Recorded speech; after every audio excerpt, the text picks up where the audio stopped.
Welcome back to my channel, guys. In this video, mag-unboxing tayo ng muffler tip ng MG RX5 na nabili ko sa Lazada. So, ang bili ko dito nasa 3,550. Ayan, sold by Magnum Auto Parts. Yan, 3,550 ang bili ko dito. Ayan. So, i-unbox natin siya.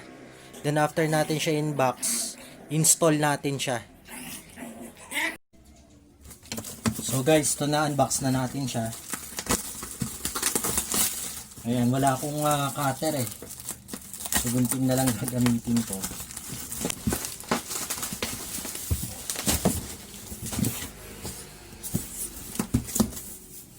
So, ayan siya, may nakalagay siyang RX5.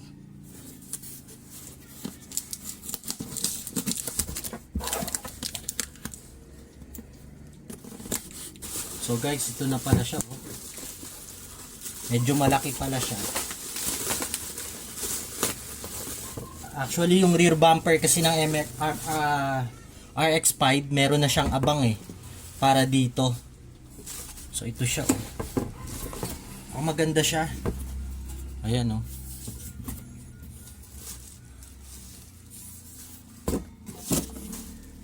Lalong gugwapo nito si RX5.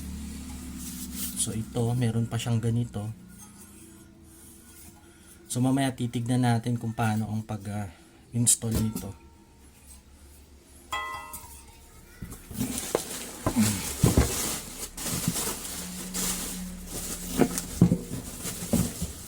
So ito naman kasama niya, may mga bolt siya. Ito.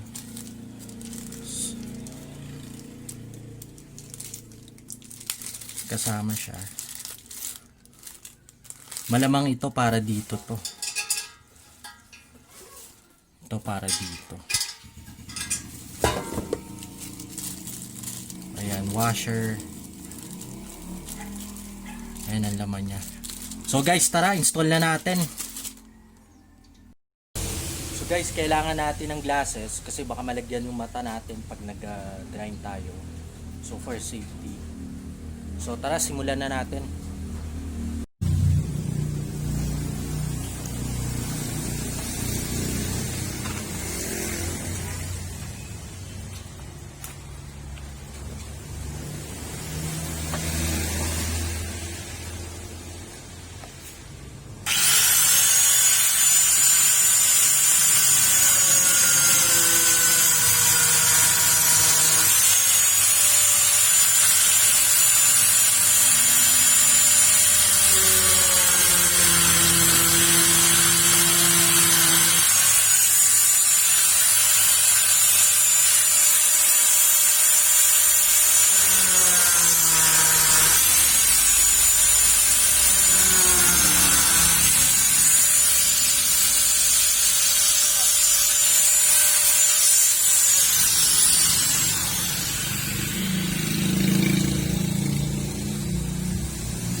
So ayan guys, natanggal na natin siya.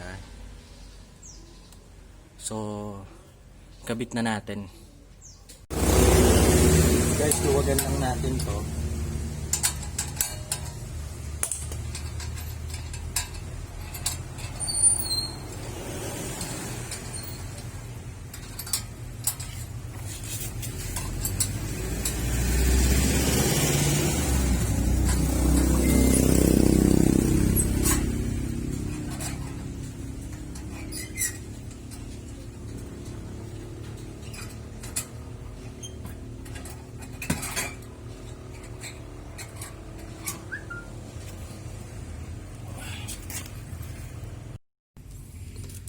Kung mapapansin nyo, ito yan yung fit nya. Ito nakaabang to dito. So ito ilalagay mo to dito. Itong volt nya. Ayan. So ilagay na natin.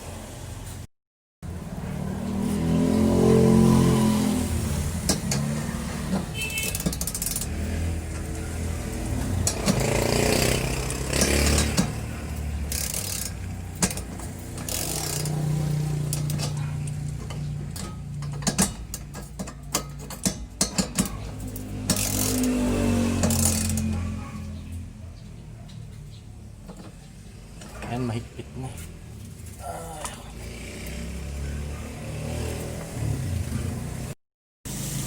Guys, after installation, ito na siya ngayon.